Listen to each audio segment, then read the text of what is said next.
நாங்கள் விஜய் பார்க்குறக்கா வந்திருக்கோங்க. அந்த மாநாடு நடக்கிற இடத்துக்கு பார்க்கலான்னு போயிட்டுருக்கோம். நாங்கள் அவினாஷிங்க. ஆமாங்க. அப்படின்னு இல்லை, ஆக்சுவலாக அவர் வந்தால் இனிமேல் நல்லது நடக்கும் அப்படிங்கிற ஒரு அபிப்பிராயம் இருக்குது எங்களுக்கு. இது வரைக்கும் இருந்தவங்க எல்லாமே அவங்கவுங்க 10 தலைமுறையானாலும் சேர்த்து வச்சு அதை இது பண்ணணும், அனுபவிக்கணும்னு நினைக்கிறாங்க. ஆனால் விஜய் 21 வயசுலேயே ஒரு நிவாரண நிதிக்காக 100 மூட்டை அப்போ அவர் சம்பாதிக்க அந்தளவுக்கு சம்பாதிச்சிருக்க மாட்டார். ஆனாலுமே அவர் 100 மூட்டை அரிசி ஸ்டாலின் கிட்ட தான் கொண்டு போய் நிவாரண நிதிக்கு கொடுங்கன்னு சொன்னவர். அப்போ அவருக்கு இன்னி சொத்து சேர்த்தணும்னு அவசியம் கிடையாதுங்க. இன்னி அவர் இத்தனை நாளாக தமிழ்நாட்டு மக்கள் எல்லாம் 30 வருஷமாக அவரை தூக்கி நிறுத்தினாங்க இல்லையா. அதனால் மக்களுக்கு இவர் ஏதோ ஒன்று நல்லது பண்ணணும்னு அவர் நினைக்கிறப்ப நம்ம அவரை தூக்கி கொடுக்கலாமே.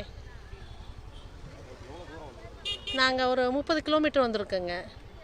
என்னங்க, பைக்லேயே தாங்க. இடையில அவரை கிராஸ் பண்ணி வர்றப்ப அங்கே நின்று பார்த்துட்டு வந்தோம். ஆக்சுவலாக எங்கள் பையன் அவர் பார்க்கணுன்னு விருப்பப்பட்ட அப்படிங்க. மெயினாக அவங்களுக்காக நான் கூட்டிகிட்டு வந்தது.